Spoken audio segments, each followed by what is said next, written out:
Baggins! Precious! What if The Lord of the Rings: The Hunt for Gollum is not really about chasing Gollum at all, but about finally dragging one of Middle-earth's greatest unseen nightmares into the light?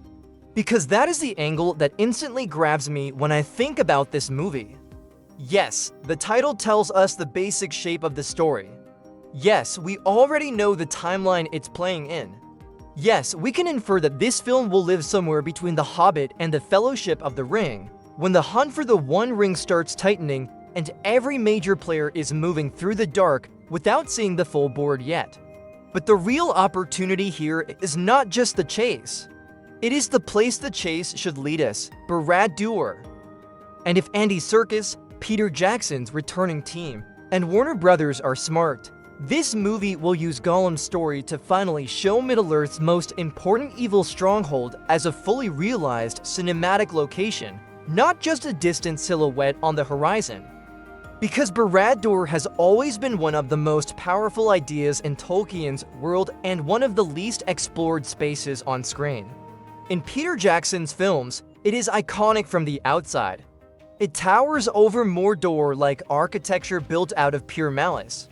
It is one of the defining images of evil in modern fantasy cinema. But for all its importance, it mostly remains external. A presence, a threat, a shape with an eye.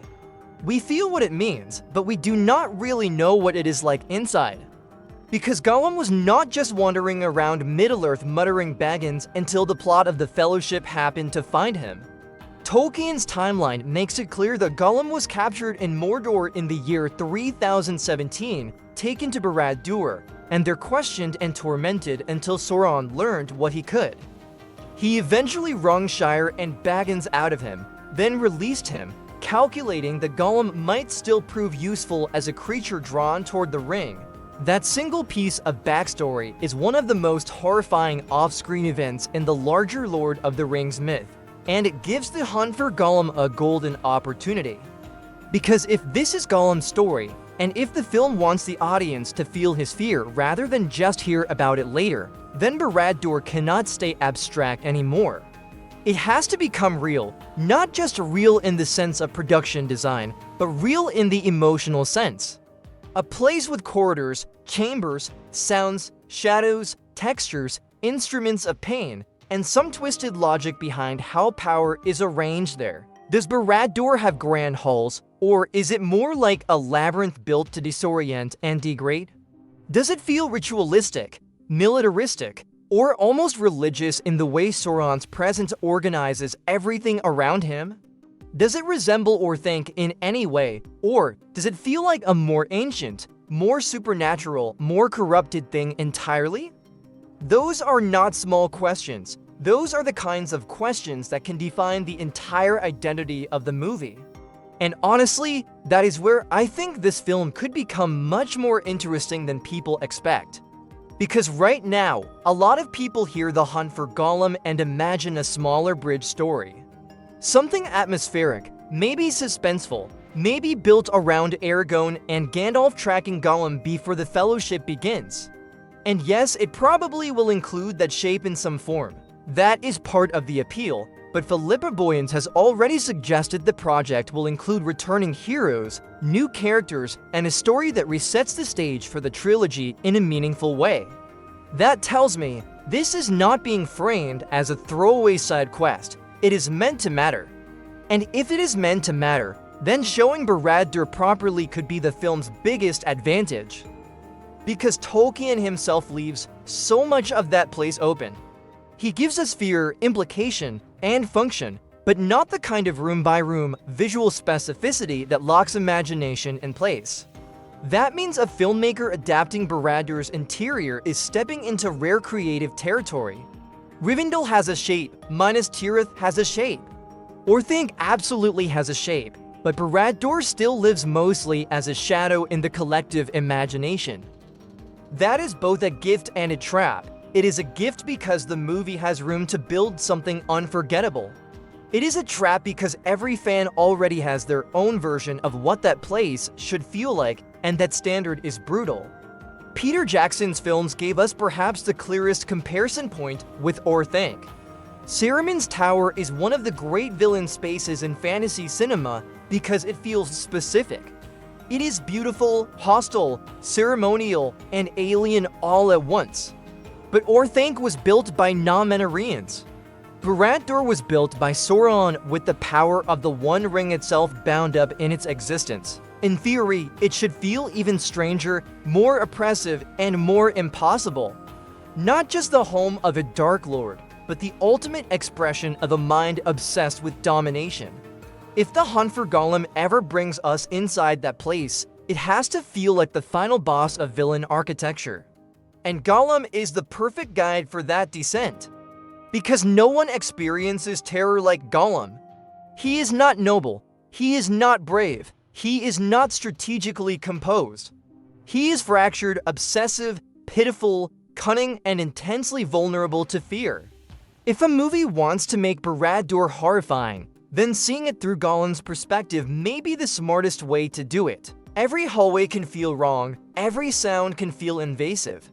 Every orc, jailer, or unseen presence can register not just as a plot obstacle, but as a direct assault on a mind already falling apart. That creates a different kind of fantasy thriller. Not heroic fantasy, psychological fantasy. And that is exciting. It also helps that the film seems positioned to reconnect much of the original creative brain trust. Andy Serkis is directing and starring. Peter Jackson, Fran Walsh, and Philippa Boyens are back in producing and writing roles, and Warner Brothers and New Line clearly see this as a major Middle-earth event rather than a minor experiment. The release date has also shifted from the earlier 2026 target to December 17, 2027, which gives the whole thing a much more deliberate shape. They are not rushing this out just to have content, they are trying to place it. Because a film like this does not live or die on plot alone. It lives or dies on atmosphere, design, and whether it can justify revisiting Middle-earth without feeling like it is just exploiting nostalgia. Showing us a side of Tolkien's world that Peter Jackson never fully visualized could be exactly the kind of justification it needs. Showing Gollum's capture and torment inside Mordor would also deepen Sauron in a fascinating way. Not by humanizing him, that would be a terrible mistake, but by revealing the logic of his rule more concretely. What does interrogation look like under Sauron? How does a being like that use fear? What do his servants believe they are protecting? How ordered is Mordor from the inside? Is Barad-dûr chaotic evil, or is it chillingly disciplined? Those details would not just make the setting cooler. They would make Sauron smarter, larger, and more frightening without ever needing to overexpose him. That is important because mystery has always been part of what makes Sauron work. He should not be turned into a chatty villain giving tour of his fortress. But the world around him can absolutely reveal the shape of his mind. The way Barad-dûr is built, staffed, lit, and inhabited can tell us volumes. That is exactly the kind of visual storytelling Jackson's Middle-earth films were great at. And if the hunt for Gollum is really aiming to bridge familiar material with new angles, this is one of the strongest angles available. There is also a risk here, and I think it is worth saying out loud.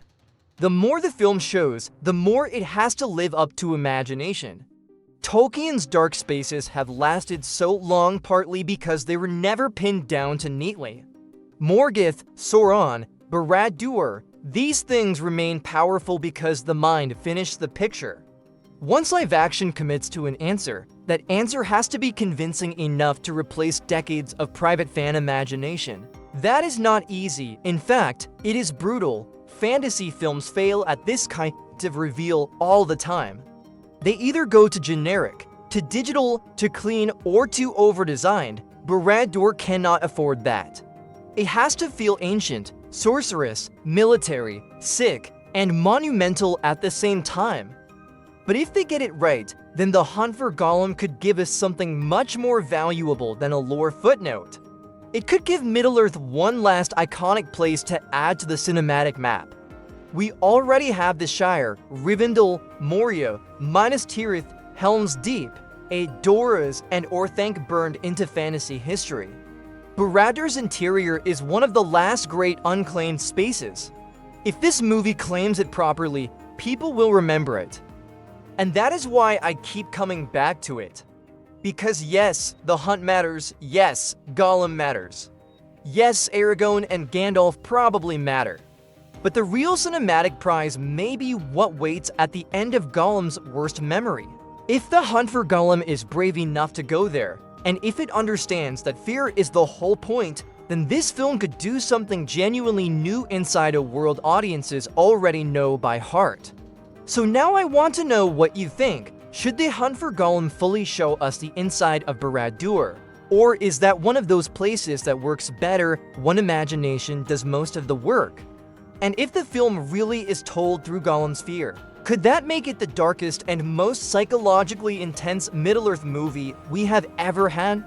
And if they pull it off, this movie could feel a lot bigger than its title suggests. I'll see you in the next one.